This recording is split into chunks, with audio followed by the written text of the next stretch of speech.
I spotted my fiancé hugging another guy at a cafe, just a friendly embrace, nothing more. She giggled while clarifying. I said nothing, simply grabbed my belongings and vanished from the town. The following day, I had 73 missed calls from her. Be me 31, living in Newport Beach.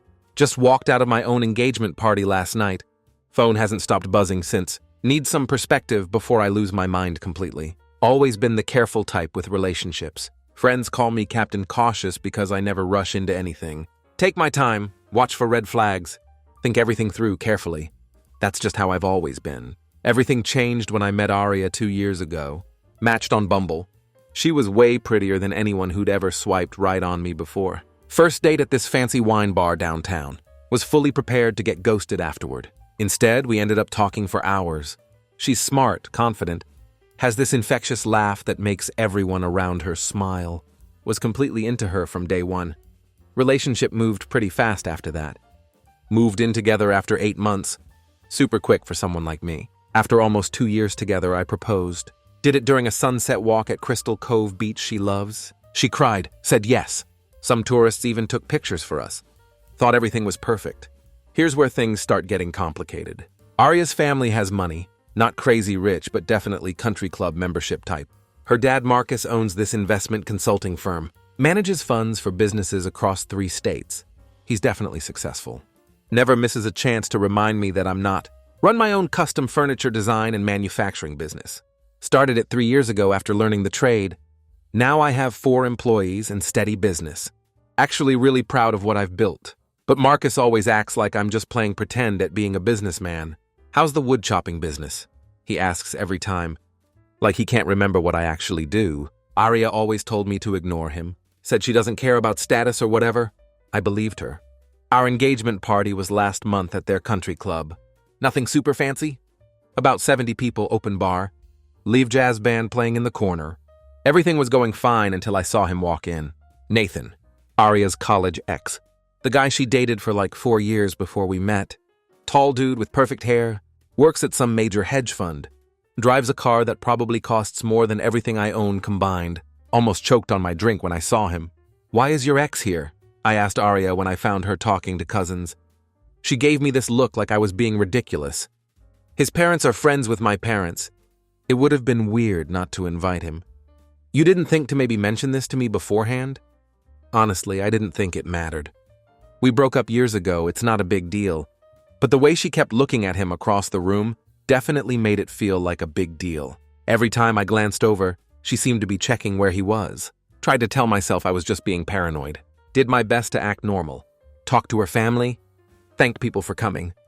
Tried to ignore how Marcus introduced me to his golf buddies as Aria's fiancé who makes furniture. Real subtle, dude.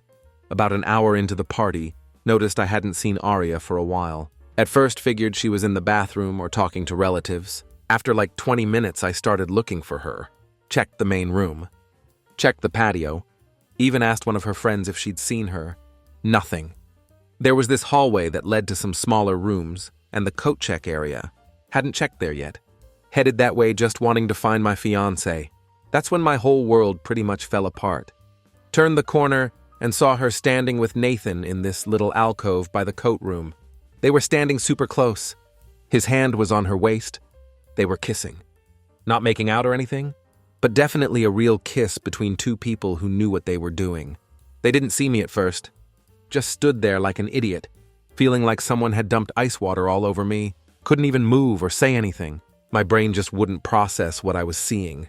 Then Nathan noticed me and stepped back, adjusting his tie like nothing had happened.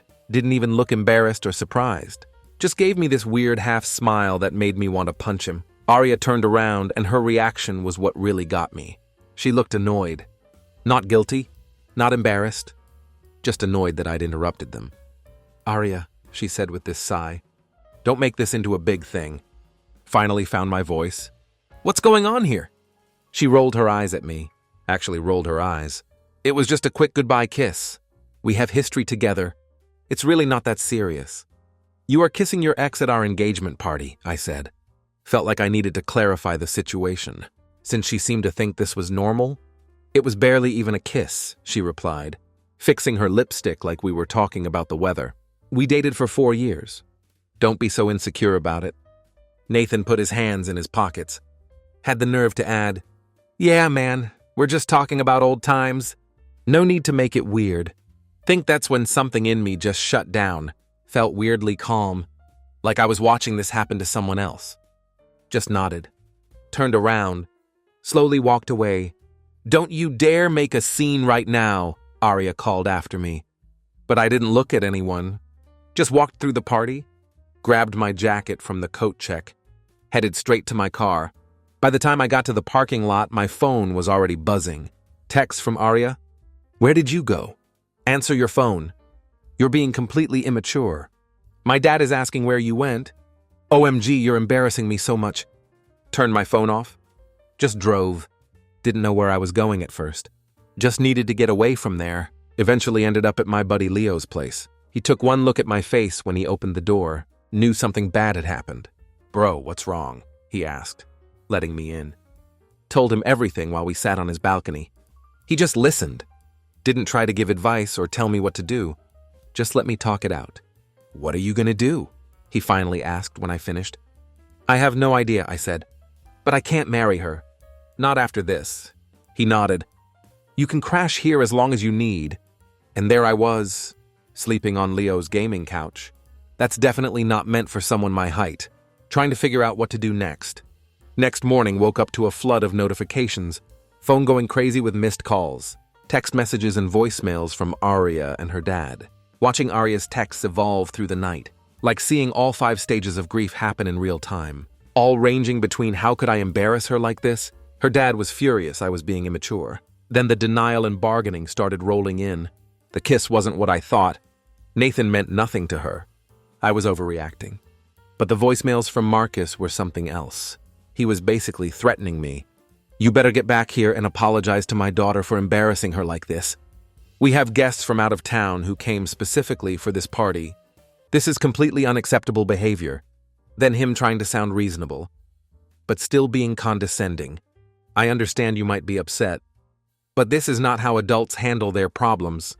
Call me back so we can discuss this situation like men." Didn't respond to any of it. Just turned my phone off again, tried to figure out what to do next. Leo had to go to work, so I was alone in his apartment most of the day. That's when I really started thinking clearly about everything. Not just what happened at the party, but our whole relationship. Like Arya and I had been together for 2 years. In that time, she'd always made these little comments about my business. Stuff like, once you get some bigger clients. Or, when you can afford to hire more people. Always making it seem like what I had built wasn't good enough yet. Whenever we were around her rich friends, she'd introduce me as he owns his own business. But never actually explained what I did, like she was embarrassed by it. Started realizing there were a bunch of red flags I'd been ignoring. Because I was so into her, the way she'd always take her dad's side. When he made those snide comments about my work, how she'd joke about upgrading my wardrobe, the times she'd mentioned her ex Nathan, then quickly changed the subject. Like there was more to the story. Around 3 p.m. decided I needed to go back to our apartment. Get my stuff while she was still at work. Texted my employee Victor to ask if he could help me move some things. He showed up with his truck within an hour. Real one. We went to the apartment. Packed up everything I couldn't live without. Just the essentials that would fit in Victor's truck and my car. Took about 2 hours total.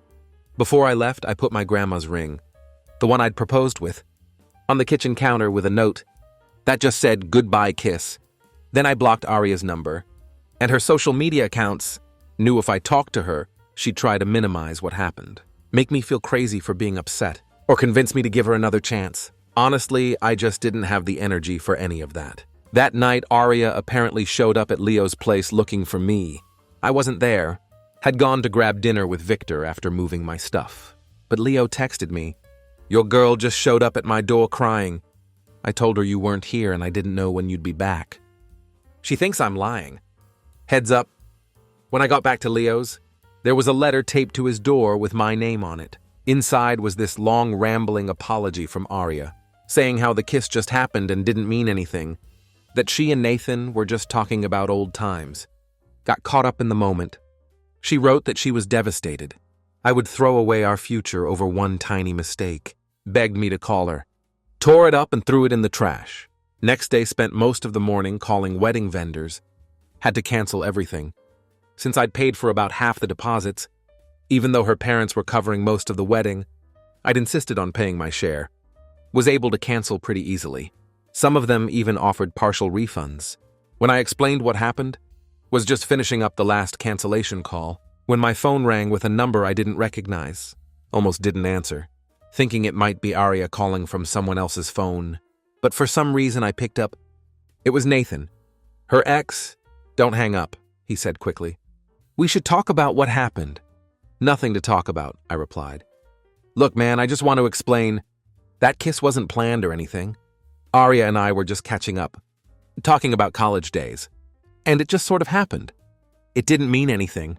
So you randomly kiss all your exes when you're catching up? I asked. Or just the ones who are engaged? He sighed. It was a mistake. One-time thing. Aria loves you, man. She's a mess right now. Cut the crap, man. Why do you even care? I asked. There was a pause. I just don't want to be the reason someone's relationship ends. It's not cool. You're not the reason, I said. Aria made her choice when she kissed you back. And I made mine when I walked out. We're done here. Hung up and blocked his number too. Later that afternoon, Marcus called. Actually, he called several times before I finally answered. What? I said when I picked up. We need to discuss the situation with you and my daughter. He said, sounding all businesslike. There's nothing to discuss. We're done. Don't be hasty. Everyone makes mistakes. Aria feels terrible about what happened. Is she sorry it happened or sorry I saw it? I asked. After a pause, he said, I understand you're upset, but perhaps we can come to some kind of arrangement. To handle this quietly? What does that mean? Well, I know your business is still growing. Perhaps you could use some financial assistance. A loan to help expand. In exchange, you and Aria could postpone the wedding. Work through this rough patch. I couldn't believe what I was hearing. Are you trying to bribe me to stay with your daughter after she cheated? I wouldn't put it that way. I'm offering to help smooth things over during a difficult time. No thanks, I said and hung up. I didn't understand why her dad was so concerned about the engagement. It's not like he liked me that much, but I don't give a crap about what they want anymore. I'm done. That's where things stand now. I'm still at Leo's place, trying to figure out my next steps. I've told a few close friends what happened, but I'm not going around trashing Aria to everyone we know. Just being honest when people ask why I moved out suddenly. The weird thing is, I'm not even that angry anymore. Just done. Like a switch flipped off inside me when I saw them together. I gave this relationship everything I had, and in the end, it wasn't enough. She still wanted something or someone else. Think what hurts the most isn't even the kiss itself. It's how she reacted when I caught them. Like I was the problem for being upset about it. No real guilt. No immediate apology. Just annoyance that I was making a big thing out of catching my fiancé. Kissing her ex at our engagement party. For now, I'm just trying to figure out what to do next. Got a lead on an apartment that I can move into next week. Just trying to take things one day at a time. Update. It's been a week since the engagement party disaster. Lots has happened. First off, I found an apartment and signed a 6-month lease. Nothing fancy, just a 1-bedroom in a decent area. But it's all mine, and Aria doesn't know where it is. Moved in 3 days ago with the stuff I'd grabbed from our old place. Need to buy some furniture eventually. For now, I've got a mattress on the floor. My TV set up on a plastic storage bin. My laptop. Living the bachelor dream, am I right? Thought moving to a new place would give me some space to think, but Aria had other ideas. Since she couldn't reach me by phone, still blocked, she decided to show up at my work site on Monday. I run a custom furniture business. We were setting up a large delivery at this nice house in the suburbs. When her white Mercedes pulled up, I was in the showroom with 2 of my employees.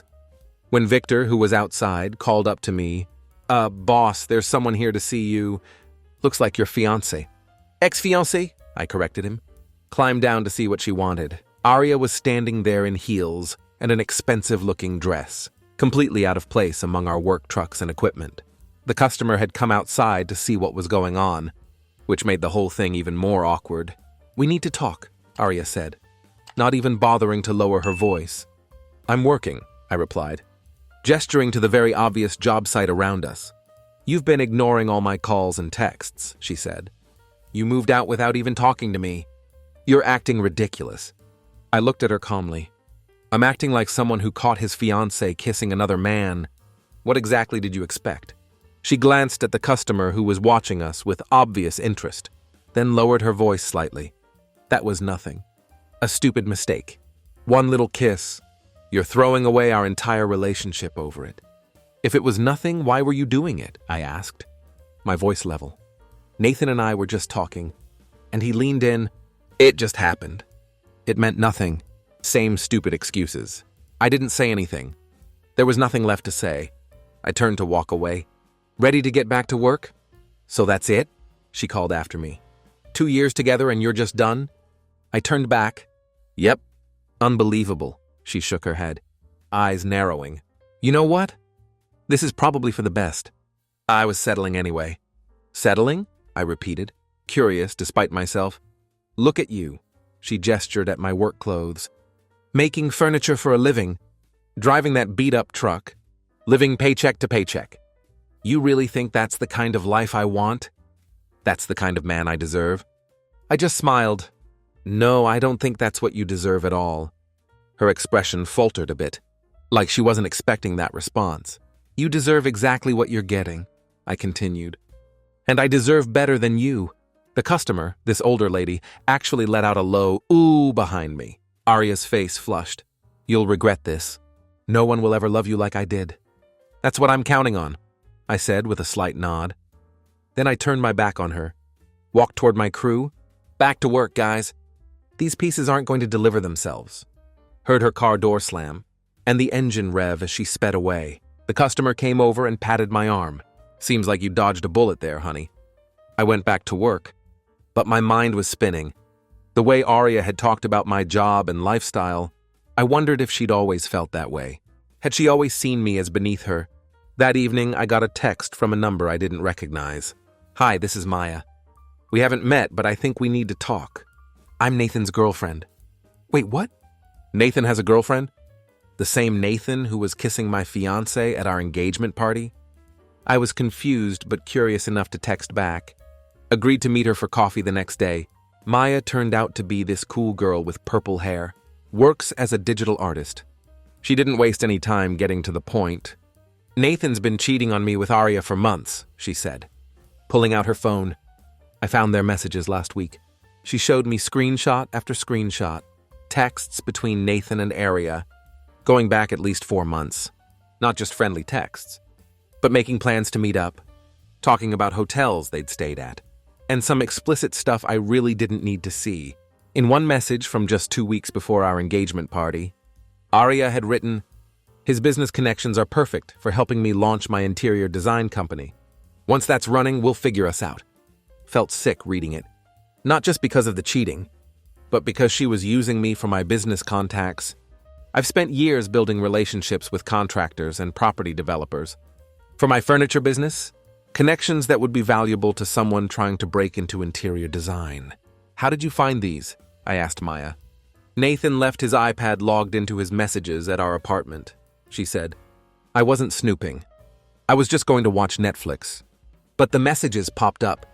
After reading through them, she realized the business dinners and networking events. He'd been going to her actually meetups with Arya. She showed me more evidence.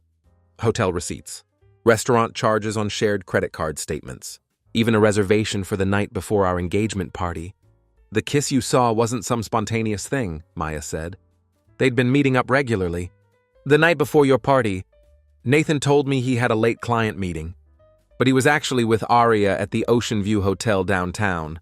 Everything started making sense. All those nights Arya had been working late, or having drinks with the girls.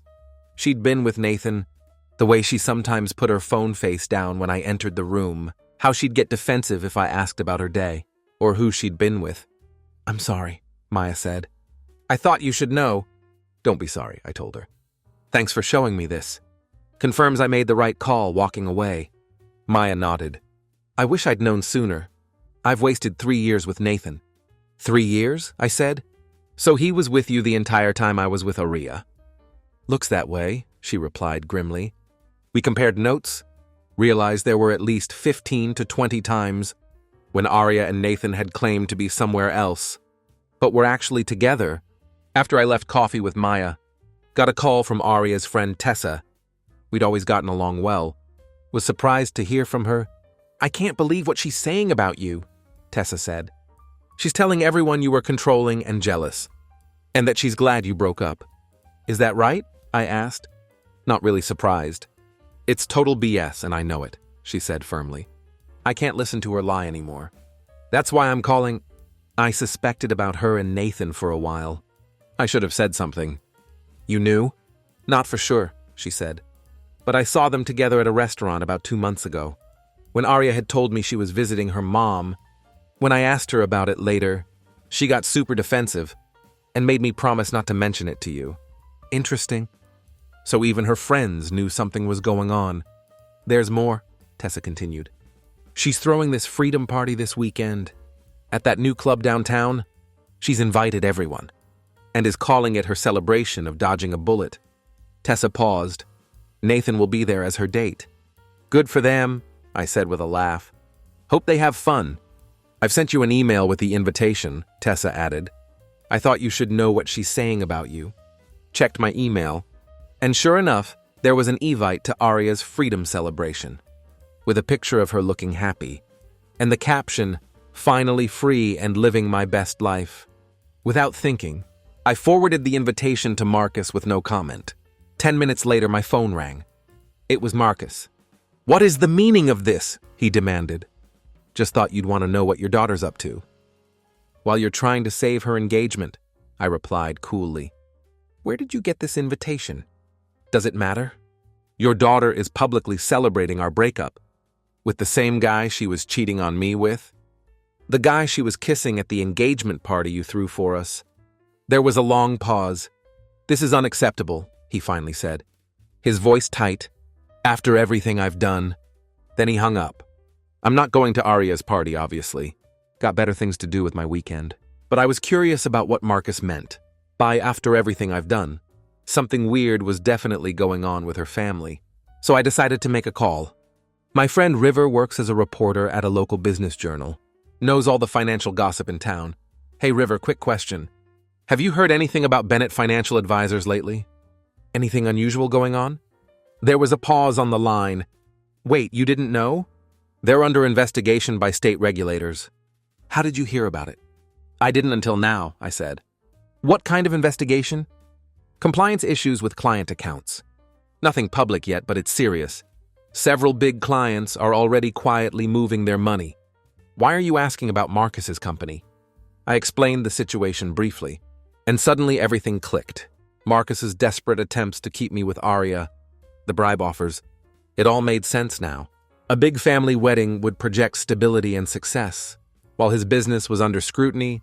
Nothing says everything's fine like dropping serious cash on your daughter's wedding. I hung up with River, immediately texted Marcus. "I know about the regulatory investigation." No response for like an hour. Then my doorbell rings. I peek through the peephole, and who do I see but the great Marcus Bennett himself, somehow tracking down my new address. Like some kind of rich people GPS. I open the door but don't invite him in. "We need to talk," he says, voice all smooth and businesslike. I think we got off on the wrong foot. "Can we talk?" Against my better judgment. Seriously, why do I make these decisions? I let him in. My place is basically a sad IKEA display gone wrong. Mattress on the floor. Folding table. 2 chairs that probably cost less than his watch. He looks around, trying not to grimace. Bless his heart. "I understand you're upset with Arya," he begins, perching on my target chair like it might bite him. "And you have every right to be." "What she did was disappointing." "Disappointing?" I laughed. "Yeah, finding your fiancé sucking face with her ex is kind of disappointing." He ignores my sarcasm. "But we all make mistakes," he continues. "And I know for a fact she regrets what happened. This situation could still be salvaged." I just stare at him. "Cut the crap, Marcus. Why are you really here?" He sighs like I'm the unreasonable one. "Look, our families were about to be joined. I still think of you as almost family. And I'd hate to see you struggle with your business. When I could help?" "My business is doing fine," I say. In my best talking to a toddler voice. "It could be doing better," he says. Leaning forward, "I have connections. I know people who are looking to get custom furniture, high-end residential clients, the kind that could really put your company on the map. In exchange for what? Getting back with Aria? Let me guess. We can just pretend I never saw her playing tonsil hockey with her ex? Think of it as a fresh start. People reconcile after mistakes all the time. I shake my head. Yeah, that's going to be a no from me, dog. His face changes. There's the real Marcus. The mask slips. I was trying to be reasonable. But since you mentioned the investigation into my company, you should know that information could be damaging. If it got out prematurely, is that a threat? Because it sounds like a threat wrapped in a Brooks Brothers suit. It's a reminder that we all have vulnerabilities, he says coolly. Your lumber supplier? They get their financing through a subsidiary of my firm. One word from me and your credit terms could become problematic. My stomach drops faster than my ex's standards. If my main supplier cut off my payment terms, I'm basically screwed. So that's the real Marcus Bennett, I say, threatening someone's livelihood. Because your daughter can't keep her promises. Father of the Year material right there. I prefer to think of it as protecting my family's interests, he replies. Standing up, think about my offer. Help with high-end clients, in exchange for your discretion. And reconciliation with Aria, or choose the alternative. After he left, I sat on my sad little mattress, thinking about how my life has become a bad Netflix drama. Spent the next few hours calling other suppliers, checking prices, basically trying to patch together a plan B. It would cost more, but maybe doable. The thought of crawling back to Aria, just to save my business, makes me want to yeet myself into the sun. So that's where things stand now, trying to figure out how to save my business from my ex's daddy issues. I've told a few friends what happened, but I'm not going around trashing Aria to everyone. The truth is coming out just fine on its own. The weird thing is, I'm not even mad at Aria anymore. Just relieved I found out she's a cheater before I put a ring on it. But her dad's threats have me stressed. This is the business I built from nothing. My employees depend on me. In a way, catching that kiss was the best thing that could have happened to me, but it's also opened up a whole new level of crap I never saw coming. Funny how life works out, huh? Final update. Hey again, it's been 2 weeks since everything went down, so the big event this weekend was Aria's freedom party. Her celebration of our breakup. I obviously didn't go, but I heard all about it from multiple sources. And let me tell you, it did not go according to her plan. According to Tessa, Aria showed up with Nathan as her date. She was telling everyone that I had been controlling and jealous, and that she'd finally escaped our toxic relationship. About an hour into the party, guess who showed up? Marcus walked straight up to Aria and Nathan on the dance floor, started yelling at them in front of everyone. Called Nathan a worthless parasite, and Aria an ungrateful child. Then he told her that her credit cards had been canceled. Her allowance was cut off, and she had 2 weeks to move out of her apartment. Aria completely lost it, screaming back at him that he couldn't control her anymore. Nathan apparently just stood there looking uncomfortable. The bouncers eventually asked all 3 of them to leave. Next morning, I got a text from an unknown number, Aria using a friend's phone. It was this long paragraph about how much she regretted everything, how Nathan had manipulated her, how she'd made the biggest mistake of her life, and asking if we could please talk. I didn't respond. Later that day, Maya called me. Did you hear what happened at the party? I got the highlights from Tessa. Well, there's more, she said. Nathan just tried to come crawling back to me. Said Aria was crazy, and that he'd made a mistake, that they'd only been hooking up casually, and got too attached. He claimed he never promised her anything serious. What did you say? I told him to get lost. But I thought you should know. They're apparently already turning on each other. I was honestly satisfied that karma did its job, but I was still worried about my business. And Marcus's threats? Monday morning, my main lumber supplier called. I braced myself, convinced Marcus had messed up my credit terms, but instead they asked if everything was good with my account. Sounding confused when I asked if there was a problem, they actually wanted to expand my credit line, due to my excellent payment history and the fact I was taking on bigger projects. I was honestly confused. Had Marcus backed off his threat?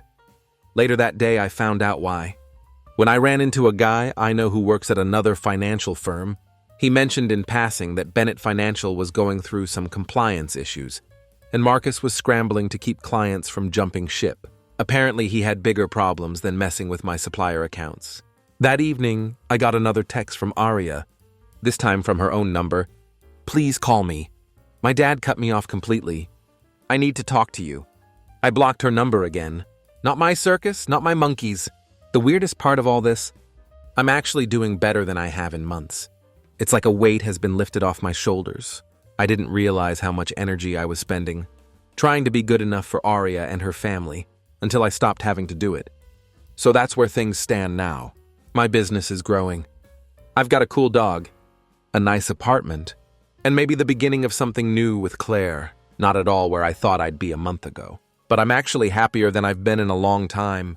Sometimes life's biggest disappointments lead to unexpected opportunities. If Arya hadn't cheated, I'd be planning a wedding right now. To someone who didn't really love me, just what I could do for her. Instead, I'm free to build a life that's actually right for me.